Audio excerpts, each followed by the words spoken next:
Komið sæl í kæru bógamenn. Það sem ég er að gera núna er, ég er að leggja spil fyrir sambönd og það er þá bara eitthvað samband sem að þið eru með í huga, eru að velta fyrir ykkur eða viljið fá ykkur svör við. Ég les bara það sem kemur. Þetta getur verið ástarsamband, vinarsamband, fjölskyldu eða vinnutengt, bara hvað sem er. Við sjáum bara hvað kemur. Og fyrsta spilið sem ég tek fyrir ykkur varðar orku sambandsins. Orka sambandsins kemur upp sem dauðaspilið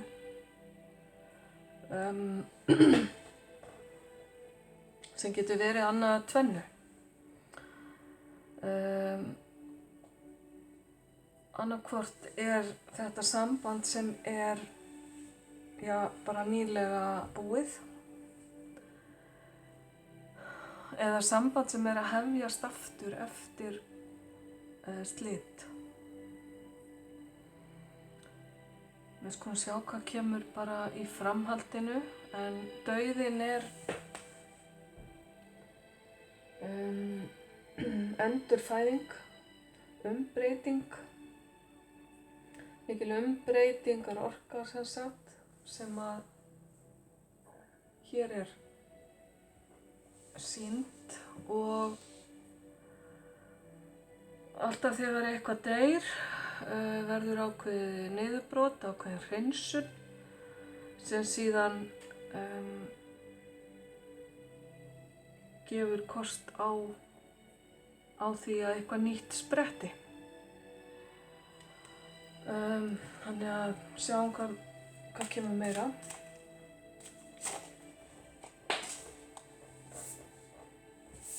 Spilin hrynja hérna niður á gólf.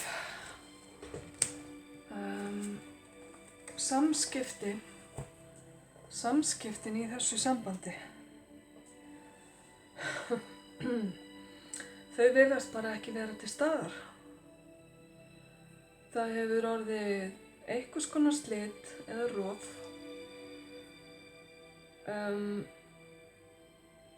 Því að hér er bara biðstaða, pattstaða og ekkert verið að tala saman. Það er bara nokkuð ljóst. Það getur verið annar aðilinn sé búinn að ákveða að draga sig út og hefur sett þetta bara í hendurnar á almættinu. Hinn aðilinn er bara í nokkurs konar limbói, hengdur upp á þráð í lausu lofti, og ef til vill er bara best á þessu stigi að gefa þetta svolítið frá sér og reyna að horfa á hlutina í stærra samhengi eða frá öðru sjónarhorni. Það er allavega ekki mikið samskipti í augnablikinu. Það er nokkuð ljóst. Og leiður segir þetta og það er í hálsinn sem segir mér að það er einhvers konar stífla. Næsta spil sýnir styrkleika sambandsins. Og styrkleikarnir eru þetta fallega tilfinningaflæði.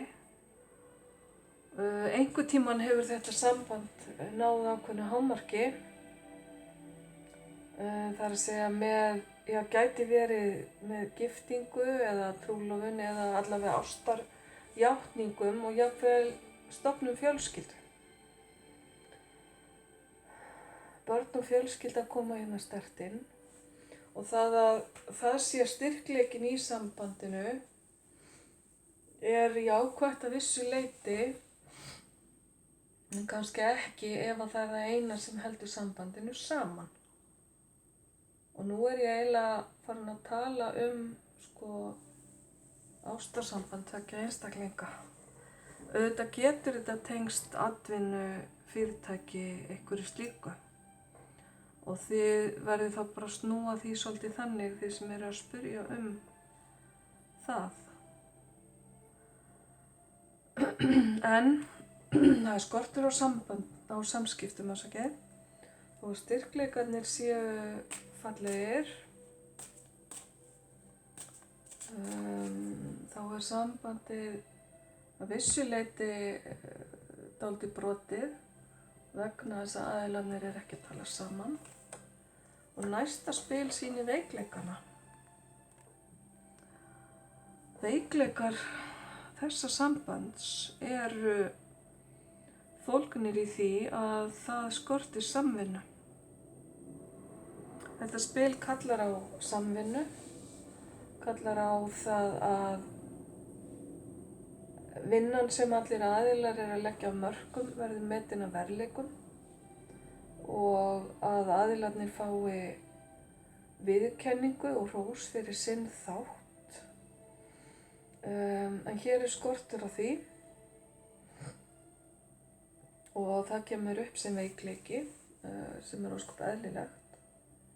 Og þá erum við komin með bæði skort á samskiptum og skort á samvinnu. Og það er svona býsna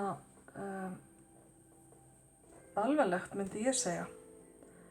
Allavega varðandi það hvort að þetta samband sé lífvænlegt.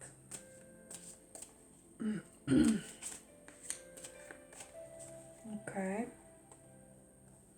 Næst er það hvernig sambandið ykkar lítur út frá öðrum séð, hvernig aðrir sjá ykkur.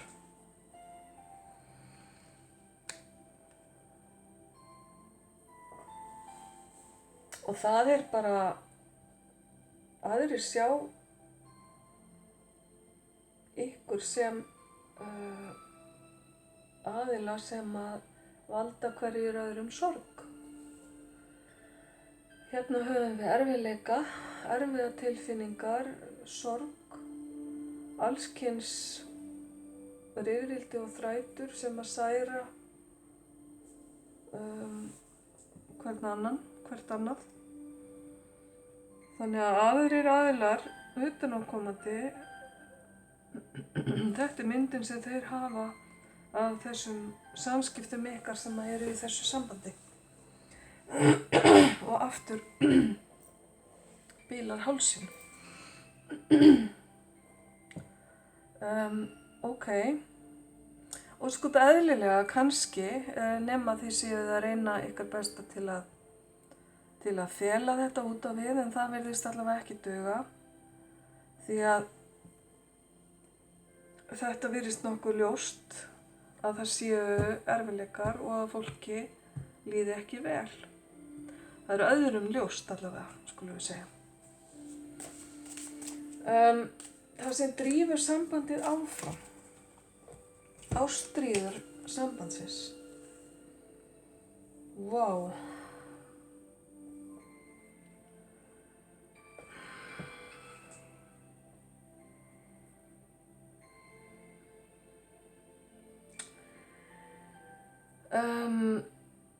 Það virðist hafa orðið, eins og ég sagði áðan, niðurbrot og rof. Og ástríðurnar eru ekki lengur til staðar og í raun og veru er ekkert sem drífur þetta samband áfram. Nema ef vera skyldi hreinsunin sem kemur í kjölfarið á þessu niðurbroti og að eitthvað gott komi út úr hreinsuninni og uppbyggingunni.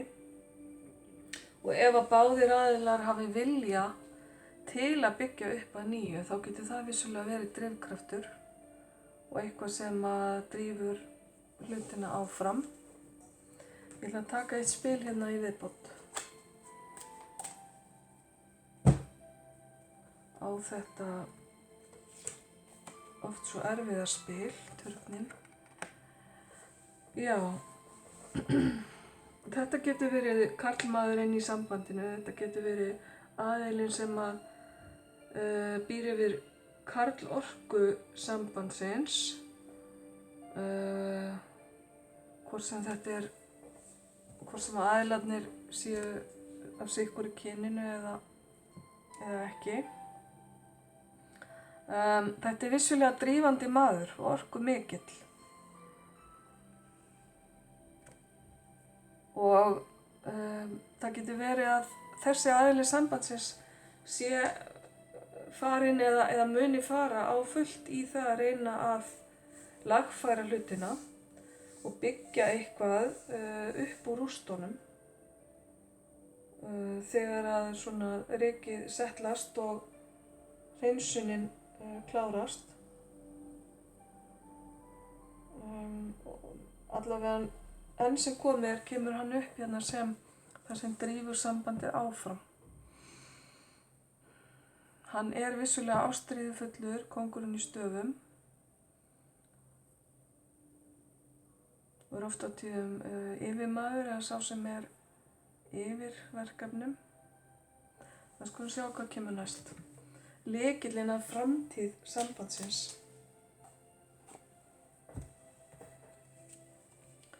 Lykillinn að framtíð sambandsins er fólginn í kvennorkunni. Ef að í þessu sambandi eru kona og maður, þá liggur lykillinn hjá konunni, samkvæmt þessu. Hún hefur ef til vill einhver spil í hendi sér sem að geta skorið úr hvort að þetta samband eigi einhverja framtíð fyrir sér eða ekki. Það hvernig hann horfir hérna í áttina til hennar,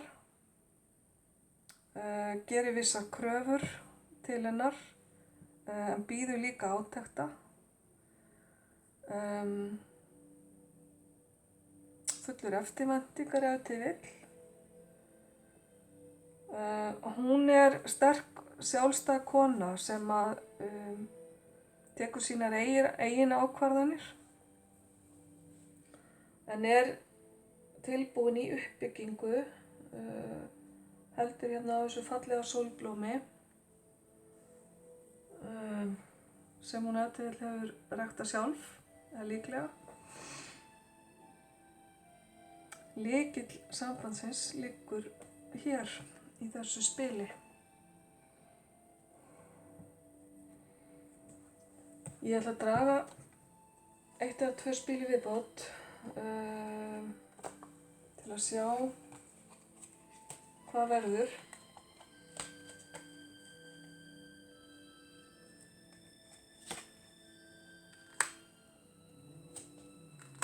Ok. Möguleikinn fyrir uppbyggingu er fyrir hendi. Það þarf að jafna flæðið. Það þarf að jafna út ójafnvægið sem hefur ríkt lengi. Það þarf að koma flæðinu aftur á þannig að það verði jafnt gefið og þegið. Að gefa og þiggja er ákveðin list og að milli tveggja aðila þarf það að vera jöfnum höndum. Það má ekki halla á annan aðilann.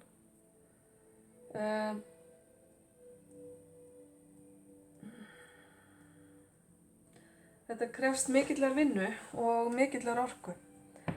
Ef að þessir aðilar ákveða að fara út í uppbyggingu aftur. Möguleikinn er fyrir hendi. Ef aðilarnir hins vegar ákveða að láta þar við sitja og leyfa þessu sambandi að fara sína leið eftir að hreinsunin hefur átt sér stað, þá þarf að hafa í huga að skiptin verði jöfn og síðan er hérna fyrirheit það að báðir aðilar munu standa aftur í lappirnar eftir ákveðin heiluna tíma og sleikja sárin og taka síðan bara upp þráðina nýju einhvers staðar annars staðar. Það er það sem ég sé út úr þessum spilum.